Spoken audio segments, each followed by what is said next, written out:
다니셨구나라는 그런 생각이 듭니다. 네. 말씀만 들어도 제가 뵙지 않았지만도 느껴지는데요. 참 두 분이 인생의 동반자이자 벗으로 이 어려운 이민 생활에서도 큰 힘과 또 위로와 격려가 되지 않았을까 싶은데요. 네. 그럼요. 네. 그 외에도 사실 우리 닥터 킴께서는 대학에서 일하신 여러 가지 일들이 많습니다. 뭐 그거 얘기하려면 며칠 걸리거든요. 아마 그 중에 또 좋은 그런 활동들을 하신 걸 알고 있는데 그 얘기를 좀 해주십시오. 그래서 그때 한참 미국 그 정신과 의사들이 미국에 오기 시작을 했어요. 근데 그때는 학생으로 오지 않았기 때문에 2년만 정신과 훈련을 받고는 한국에 돌아가야 돼요. 근데 한국에 돌아가도 그때는 정신과 의사로서 일할 자리가 없었다고요. 그래서는 그 양반이 뭘 만드셨는가 하면은 한인 정신과 협회를 만드셨어요. 그래서 좀 도움이 될까 해서 그래서 스칼라십 펀드를 또 만들었어요. 그러면 또 연구비도 만들고 그래서 그렇게 돈을 다 넣어서는 정신과 의사들로 하여금 미국에서 있으면서 더 연구도 하고 또 일을 할 수 있는 길을 만드느라고 노력을 많이 했어요. 그래서 그 다음에는 어떤 분들은 캐나다에 가서 2년 있다가 돌아오고 또 어떤 분들은 여기서 있으면서 또 시민권 시험을 치고 또 시민이 된 분들도 있고 여러 가지가 생겼어요. 그래서는 참 그때 한국 사람들에게는 정말 힘들 때였어요.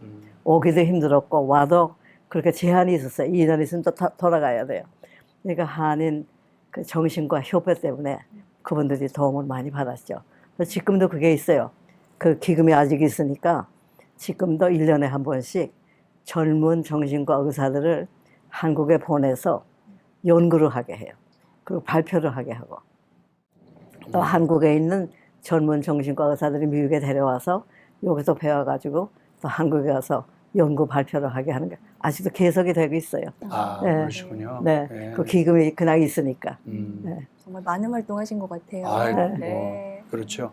그리고 이제 오렌지 카운티 이사를 하시고요. 또 지금 조금 아까 말씀하신 것처럼 집을 팔고 전액을 이제 UC 데이비스에 기부를 하셨어요.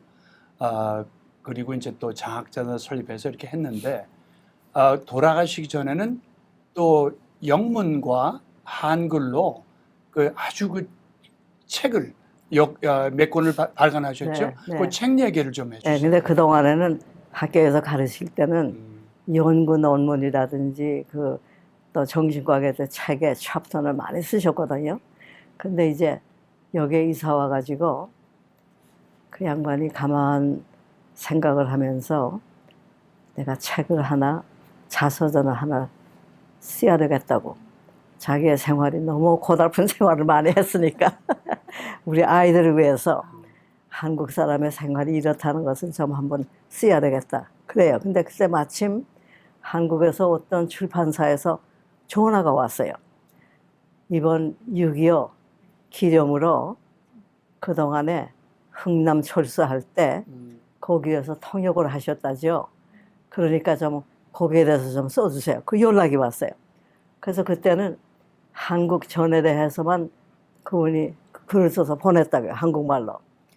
그러고 나서는 쓰기 시작했으니까 다시 그 다음에 영어로 더 모든 것을 전부 다 포함해서 자서전이 나온 거예요. 그래서 한국말로 쓴 거는 주로 한국 전에 대해서고 한국 전쟁에 대해서고 그리고 영어로 쓴 것이 정말 자서전이에요. 네. 그러면은 자녀 교육 이야기도 제가 또 궁금해요. 아까 잠깐 또 장남 이야기도 해주시고 네. 자녀분들 이야기 해주셨는데 캘리포니아 정부의 교통부 장관으로 또 이렇게 장남께서는 중요한 직책을 하셨다고 하셨는데 두 분의 아드님 이야기도 좀 나눠주시고 교육 이야기 좀 알려주세요, 선생님. 근데 그때 제가 느낀 것이 그 신문에 기사를 쓰면서 느낀 것이 뭐냐면은 한국 부모들은 아이들에게, 자녀들에게 의과대학 가라, 법과대학 가라 그렇게 강조를 하더라고요. 그래서 저는 교육학을 공부했을 때 저는 그거 보고 놀랐어요. 아이고 어떻게 그렇게 자녀들은 다 독립된 인간이거든요. 그리고 자기네가 발견을 해서 내 소질이 뭔가, 내가 잘하는 것이 뭐인가, 내 취미가 뭐인가 해서 결정을 해야 되는 건데 부모들이 무조건 의과대학 가라, 복과대학 가라. 그래서 제가 그때 놀랐어요. 제가 신문에 여러 번 썼어요. 그래서 그렇게 하면은 자녀들에게 도움이 안 된다고. 근데 자녀들이 그게 큰 고민거리였어요. 그때. 네. 그래서는 이제 그걸 쓰기 시작했는데 한 번은 한국에서 온 친구들이 저를 보고 와서 근데 너희는 왜 아이들이 하나도 의사가 없어? 변호사도 없고. 그래서 나는 아이들한테 뭐든지 하고 싶고 잘하는 거를 하라고 그랬지 절대로 그렇게 뭐 하라고 얘기 안 했다고 했더니 아이고 이상하다. 아니 의사는 하나 나와야 되는 거 아니야? 그래요. 근데 그래서 저희는 절대로 아이들한테 그렇게 안 했어요. 그래서 뭐든지 너희들이 하고 싶은 거 하라. 근데 요 며칠 전에 유튜브를 열었더니 거기에서 어떤 그 스테이트에서 어떤 커미션 멤버들이 데이비드를 인터뷰하더라고요. 근데 거기에서 제가 재미나서 그 인터뷰 한다고 해서 들었다고요. 그랬더니 부모에 대해서 많이 물어보더라고요. 너의 부모님들 어떤 분이었을까? 다 설명을 하면서 근데 내가 가만히 보니까 딴 사람하고 달라서 상당히 소셜 저스티스에 대해서 관심이 많고 또 인종차별에 대해서 관심이 많고 그런데 보통 2세, 3세들은 안 그런데 어떻게 그렇게 됐냐고 그랬더니 그때 말을 하는 거예요. 이철수 구명운동할 때 자기네가 어렸지만은 밤 12시 새벽 1시까지 미팅할 때 자기네는 가서 다 얘기하는 거 들었대요. 잠이 안 와서. 그래서 그때 배운 것이 사회 정의와 그 모든 민주주의적으로 한다는 것이 얼마나 중요하다는 걸 느꼈대요. 그래서 그것이 아마 알고 모르게 받은 교육인 것 같다고 그러더라고요, 데이비드가. 산 교육이네요, 진짜. 그쵸? 그렇습니다. 네. 예. 그리고 또 뭐 이제 최근에는 뭐 우리 다 알지만은 그 갑자기 그 에이션 헤이트 증오범죄들이 많이 일어나지 확산이 되지 않습니까? 그래서 거기에 맞춰서 또 우리 그레이스 김 선생님께서님 또 그 실비치 커뮤니티에서 그 에이션 헤이트에 대항하는 랠리도 하시고 그러셨잖아요. 그래서 뭐 제가 듣기로는 ABC 방송에도 직접 취재하러 왔고 네. 또 여러 가지 인터뷰도 했다는 말씀을 들었는데 네. 거기에 대해서 좀 말씀 좀 해주세요. 근데 그 불행하게도 우리가 코로나 바이러스가 생긴 다음에 트럼프 대통령이 차이나 바이러스라고 그랬다고요.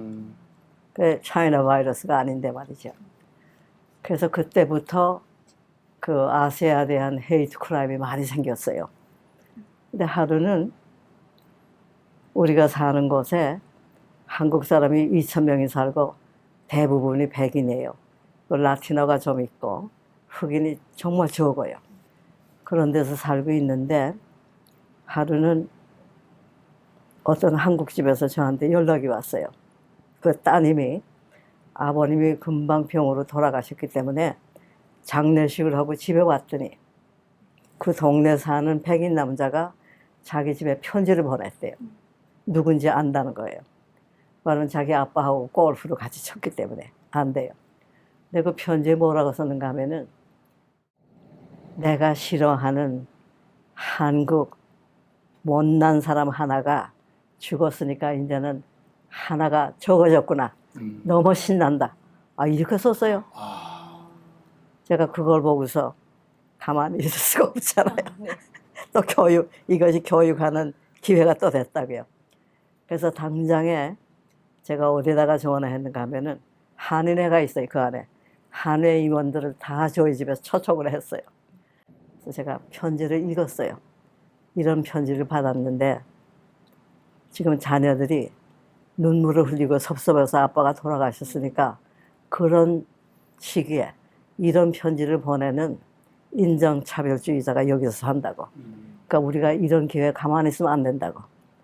정의를 위해서 우리가 일어나서 이럴 때 싸워야 된다고. 그래서 그들이 하늘에서 어떻게 싸워요? 그래서 싸워서 뭐 나가서 완력으로 싸우는 것이 아니라 교육을 시키는 기회가 됐다고 이것이. 그러니까 제가 데이빗한테 이메일을 보냈죠. 좋은 피켓에서 쓰는 글을 좀 많이 보내라. 그래서 데이빗가 또 잘 또 써서 보냈어요. 그래서 피켓을 만들었다고요. 피켓을 30개를 만들었어요. 멋있게 좋은 메시지를 넣어서. 그래서 만들고 그 다음에는 한인회에서 주최를 하라 그래서 제가 나는 뒤에서 도와줄 테니까 한인회에서 주최를 해서 이것을 데모도 하고 또 랠리를 한번 하자. 그래서 랠리를 하고 나서 그 다음에 피켓을 들고 데모한다고 그랬다고요. 그래서 매일같이 나가서 데모를 한 거예요. 랠리 끝난 다음에. 그랬더니 제가 그거를 거기에 있는 그 이그제큐티브 디렉터한테 전화를 했어요. 그랬더니 뭐 좋아서 당장에 뛰어왔어요. 그레이스, 내가 다 도울 테니까 이거 하자고 말. 이거 정말 중요하다고. 그래서는 뭐 적극적으로 장소도 다 만들어 놓고 스테이지도 만들어 놓고 그냥 잘 해놨어요. 그래서 이제 피켓 만든 걸 갖다가 다 거기다 놨어요. 그랬더니 500명이 참석했어요. 500명이. 얼마 시간도 없는데. 그래서 그때 제가 그 미셸 박이 마침 그때 거기 있었기 때문에 미셸 박도 와서 얘기 좀 하라고 그러고 그래서 민주당, 공화당 거기 클럽의 회장들도 와서 다 얘기하고 그리고 또 각 단체 회장들이 와서 다 한마디씩 하게 했어요. 그랬더니 스피커가 10명이 생겼어요. 얼마나 모두 열심히들 그냥 화가 나서 얘기를 잘하는지 말이죠. 그래서 제가 제일 마지막에 나가서 이렇게 나와서 고맙다고 하고 우리가 앞으로는 이렇게 해야 될 것 같다고 그렇게 이제 결론을 내렸어요. 그랬더니 신문 기자들이 몰랐는데 저는 연락도 안 했는데 NBC, ABC 모든 신문 기자들이 다 왔어요 그때. 저는 그건 몰랐는데 말이죠. 그러더니 하루는 ABC 기자가 왔어요 집에. 그래서 또 인터뷰하고 싶다고. 그래서 이제 김광진 목사를 제가 또 초청을 했어요. 우리 둘이서 같이 하자고 말이죠. 목사님이니까. 근데 인터뷰하겠다는 것이 왜 한국 이민은 기독교인이 많은가 그게 알고 싶다는 거예요. 왜냐하면 그날 목사님들이 다 나오셨으니까. 그래서는 그렇게 했는데 그것이 정말 효과적이었어요. 그래서 그 다음부터는 사람들이 말조심을 하게 되고 그리고 상당히 더 존중을 하게 되고 걷다가 길에서 만나면 그때는 그냥 이러고 말았는데 이제는 이렇게 해서 Have a wonderful day 이러고 말이죠. 특히 아세아 사람들 더 그래요. 그래서는 제가 역시 교육은 시킬만 하다 그랬다고요. 그래서 선생님 그리고요. 네. 그 얘기를 들어서 생각나는 게 또 최근에 그 우크라이나 사태가 나면서 또 선생님이 또 주동하셔가지고 밖에 나가서 피켓 들고 또 그 다음에 또 이 컨설, 베네핏 컨설트에서 그 모금 활동을 했다는 네, 얘기를 네. 들어. 그 얘기 좀 해주세요. 그래서 한 번은 제가 뉴스를 보고 있는데 그날 바로 러시아니 유크레인에 쳐들어가는 날이었어요. 그래서 제가 그걸 보고 나서 꼭 6.25 전쟁하고 똑같다는 걸 느꼈다고요. 저희가 6.25 전쟁이 났을 때 제가 고등학교 졸업하고 한 달 됐을 때예요. 그런데 갑자기 그날이 주일날 아침이었어요. 그래서 우리는 영락교회 이제 온 가정에 가서 예배를 보고 나오는데 라우드 스피커로 뭐라고 그러냐면은 지금 북한에서 군인들이 쳐내려오고 있으니까 빨리 집에 가서 문 잠그고 있으래요. 그러니까 우리 아버님께서 굉장히 현명하신 분이거든요. 독립운동 많이 하신 분이니까 상해서. 그래서는 뭐라고 생각하면 문 잠그고 집에 있으면 안 되지 이럴 때. 그래서 집에 가서 그때 6월달이니까 좀 덥잖아요. 옷을 2개씩 다 껴 입어라. 그리고 손에는 아무것도 들지 말고 한 사람 한 사람씩 나가서 동대문 밖에 있는 친척집에서 만나자 그러세요. 그래서 나갔다고요. 그래서 친척집에서 만났는데 그날 새벽에 경찰서에서 저희를 잡으러 왔어요. 그 동네 사람이 또 신고를 했어요. 서울 사람 같은 사람도 여기 들어가는 거 봤다고 말이죠. 그러니까 우리 어머니가 이제 저희 아버님하고 오빠가 그때 물리대 학생이었었거든요. 두 사람을 잡아가지고 금방 갔어요. 그러니까 우리 어머니가 막내 딸을 업고 쫓아가셨대요. 그래서 경찰서에 가더래요. 그래서 경찰서에 들어갔는데 어떤 창백한 청년이 아주머니 저 기억하시겠어요? 제가 바로 옆집에 살다가 감옥 생활하고 감옥에서 며칠 전에 나왔습니다. 그래서 제가 여기 책임자라고. 아주 유명한 사람이에요. 공산주의자로 유명한 사람. 근데 우리 그건 몰랐잖아요.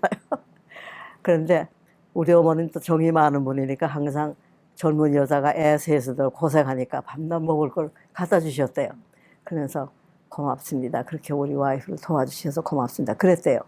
그래서 근데 여기 왜 오셨어요? 그래서 그 얘기했더니 제가 그당 안에 받을 은혜를 갚겠습니다.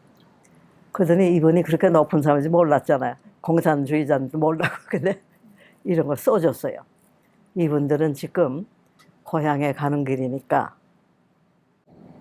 우리가 평안북도가 고향인데 우리 할아버님께서 친구들 제안으로 충청북도로 옮겨야 나중에 자손들에게 도움이 된다고 하신 거 듣고 옮겨 놓으셨어요. 그래서 우리 충청북도가 고향이 됐어요. 서류상. 그래서 고향에 가는 길이니까 이분들이 무조건 통과시키라고. 그래서 사인을 했어요. 그러니까 뭐 하나도 걷기도 없이 그냥 다 통과하셨어요. 그래가지고 그 양평 산 속에 들어가서 숨어 있었다. 그래서 살아났어요. 정말 이 선생님 이야기를 들으면은 멈추지 않는 도전과 열정을 이제 갖고 계시구나라는 생각이 들고 또 하나 배우게 되는 거는 할 말을 해야 된다. 겸손하게. 그걸 좀 가르쳐 주신 것 같아요. 우리 아이들한테도 그런 교육을 해야 된다라는 거를 오늘 많이 배우게 됩니다. 선생님. 그럼요. 네. 그래서 이번에도 유크레인에 네. 쳐들어갔잖아요. 그걸 보니까 꼭 6.25 때 생각이 나는 거예요. 그때 너무 우리가 다 고생했잖아요. 굶고 죽고 그냥. 그래서 다 전쟁 끝나고 오니까 제 동창들이 많이 미국에 잡혀갔어요. 그리고 우리 동네 사람들이 그런데 저를 잡으러 왔었대요. 그때는 학생들이 누가 공산당인지 저를 모르잖아요. 근데 그렇게 제가 수명 나왔는데 공산당이 그렇게 많았대요. 제가 그때 기도학생회 회장을 했으니까 얼마나 미웠겠어요. 그래서 저를 잡으러 왔었대요. 하마터면은 여기 앉아있지 못할 뻔했어요. 그래서 그런 네. 생각 때문에 네. 이제 우크라이나 네. 전쟁 났을 때 그래서 제가 유크레인 그 뉴스를 보고 금방 내가 좀 힘이 약하지만 도와야 되겠다 하고서는 금방 제가 거기에 그 리크레이션 디파트먼트에 전화를 했어요. 내가 펀드레이징 콘서트를 하겠다고. 그래서 우리가 돈을 모아서 그 뉴욕에 있는 유니세프 본부에서 유니세프 또 사무실을 지금 유크레인에 하나 만들었대요. 그걸 제가 찾아냈다고요. 그래서 거기에 유크레인 본부에 전화를 해가지고 내가 지금 펀드레이징 콘서트 하려고 그러는데 돈을 그리로 보내면 되는가 그랬더니 그렇대요. 그래서 오케이 그러면은 체크를 UNICEF for Ukraine Refugees 그렇게 쓰라고 그랬어요. 제가 그 광고를 했어요. 그러니까 체크를 다 그렇게 썼다고요. 근데 어떤 분들은 현금밖에 없어요. 체크가 없어서. 그래서 그 현금은 우리 고전음악 교실에 체크를 썼어요. 그래가지고 그래서 이번에 대성공을 했어요. 얼마나 모으셨죠? 12,700불. 그렇게나 많요. 네. 그렇게 전부 다 우리 한인들이 온 겁니까? 한인은 좋고 대부분이 백인들. 예, 네. 예. 그래서 유크레인 사람이 하나 있어요 거기에. 근데 콘서트 피아니스트예요. 그래서 제가 그 음악회 할 때 그분을 초대를 했는데 갑자기 설사병이 났어요. 그래서 못 왔어요. 피아노를 못 쳤어요. 그분이 콘서트 피아니스트예요. 그래서 그 친척들이 와가지고 저한테 와서 고맙다고 너무 고맙다고 그래요. 또 백인들은 와가지고 우리는 걱정만 하고 어떻게 할지 몰랐는데 이렇게 이런 기회에 우리가 유크레인을 도울 수 있게 해줘서 고맙다고 말이죠. 그렇게 모두들 고마워하더라고요. 제가 뭐 며칠 동안 들어도 뭐 한이 없을 것 같은데 그런 그 많은 그 활동 때문에 올해 그 인물로 한미경제연구소에서 선정이 되셨거든요. 제가 알기로는 그 대표가 전 주한 미국 대사를 지내셨던 캐서린 스티븐스 그렇죠. 대사로 알고 있습니다. 네. 어떻게 그것이 그 인연이 됐는지 궁금합니다. 그래서 저는 그분을 몰라요. 모르는데 주리하가 또 한 번은 저희 집에 와가지고 그 이철수 구명운동에 대해서 다큐멘터리 영화를 만들었어요. 그러고서는 줄리 하하고 우리 큰아들이 옛날에 그 상을 받았더라고요, 벌써. 그 KEI의 상을 벌써 받았어요. 그러니까 거기에다가 줄리 하가 연락을 했대요. 금년에는 그레이스 킴이 받기를 원한다고. 그래서 저를 소개를 했대요. 그래서 거기서 연락이 와가지고 그 워싱턴 DC에 오라는 거예요. 3일 동안. 오라는 건데 제가 그랬어요. 그 멀리 갈 것 없이 줌으로 나를 인터뷰하라고. 그래서 그 직원이 줌으로 저를 인터뷰를 했어요. 근데 그 캐서린을 여전히 만났어요. LA에 왔다고 자기가 만나고 싶다고. 그래서 그때도 또 역시 아세아 계통에 무슨 그 디너가 있는데 거기에서 이사장이에요, 그분이. 그래서 거기에 자기가 저를 자기의 게스트로 초대를 하겠대요. 그래서 제가 친구 하나 데리고 갔었다고요. 베버리 힐즈 호텔에서 했어요. 그래서 갔더니 또 그 캐서린이 또 일어나서 또 저를 또 소개를 해요. 이 조그만 한국 여성 할머니는 이번에 우리 KEI의 상을 받은 너무나도 내가 좋아하는 친구가 됐다고. 그래서 친구가 돼버렸어요. 네, 그래서는 그날 또 가서 만나고. 근데 아주 그분이 한국을 너무너무 사랑하는 분이에요. 근데 저는 그걸 몰랐는데 데이비드가 옛날에 그 상을 받았어요. 네, 그리고 줄리아도 벌써 옛날에 받았어요. 줄리아는 기자로서 그때 코리안 아메리칸 그 저널이라는 게 있었잖아요. 거기서 기사 저기 에디터였었잖아요. 그걸로 받고 우리 큰아들은 그 공무원으로서 너무 일을 잘했다는 걸로도 받았대요, 그때. 근데 금년의 상은 사회 정의를 위해서 싸운 사람을 주는 상이었었대요. 그러니까 매년 대상이 다르대요. 네. 그래서 전 몰랐어요. 그 수상 받은 것도 몰랐다고요. 선생님이 진짜 우리 한인 사회에 이렇게 어르신으로 계신 게 오늘 인터뷰를 통해서도 너무 자랑스럽고 기쁜 그런 마음인데요. 지금 긴 시간의 토크쇼였거든요. 근데 아주 정소하십니다. 지금 말씀하실 때도 건강을 유지하시는 비결 너무너무 궁금한데 좀 오늘 나눠주시죠. 근데 저는 동창회에 가도 그렇고 요전에 서울대학교 동창회 갔더니 거기서도 물어봐요. 똑같은 질문이에요. 그래서 제가 나가서 뭐라고 얘기하는가 하면은 나는 무슨 비법이 없고 하나님께서 건강을 주셨고 또 부모님의 사랑을 너무 많이 받고 자랐고 또 부모님께서 한국 독립을 위해서 상해에서 살 때 내가 상해에서 나와서 상해에서 자랐어요. 그때 독립운동 하는 분들을 너무 많이 만났어요. 그때 한국에서 한국 사람들은 세 가지 종류가 살았어요. 한 종류는 아편 장사를 해서 돈만 버는 가족이 있고, 둘째는 친일파가 돼서 와이프가 일본 여자가 가는 데마다 와이프가 있어요. 돈이 많고. 근데 세 번째 그룹은 교회 다니면서 열심히 가난하게 살면서 독립운동하는 사람이에요. 바로 저희 부모님이 거기에 속하거든요. 저희 어머님은 평양신앙 나오셨다고요. 그러니까 상해에 있는 유일의 한국 교회에서 봉사를 하셨어요. 월급 안 받으시고. 그때는 여자들 목사가 못 될 때니까. 그래서 부모님께서 일하신 거 보고 또 한국에 나와 보니까 성차별이 심하더라고요. 여성과 남성의 성차별. 또 미국에 와 보니까 인종차별이 또 심하더라고요. 그래서 내가 그렇게 자연이 그렇게 됐다고. 뭐 그렇게. 근데 가만히 생각하면은 우리가 일생 동안 살면서 가장 귀한 거는 돈도 아니고 명예도 아니고 이건 이따가 금방 없어질 수 있는 거거든요. 근데 가장 중요한 거는 정말 하루하루를 사랑과 봉사로서 내 자신보다 내 가족만 사랑하는 것이 아니라 주위에 있는 내 사랑이 필요한 사람을 위해서 나눌 수 있는 사람이 가장 행복한 사람이라고 생각한다고. 그것이 제 대답이었어요. 근데 하나님께서 다 축복을 해주셔서 그렇죠. 제가 마음대로 하는 게 아니죠. 일할 수 있는 기회도 주시고 건강을 주셨잖아요. 그러니까 제가 또 본래 좀 용감한 성격이거든요. 집에서 너무 사랑을 많이 받았기 때문에 학교에서 선생님들의 사랑도 많이 받고 그래서 또 한경지 목사님의 사랑도 많이 받았어요. 영락교회. 그래서 제가 그렇게 축복을 많이 받은 사람이기 때문에 제가 이제 얼마 남지 않았지만은 그래서 하루하루를 사랑과 나눔의 생활을 한다. 그거밖에 없죠.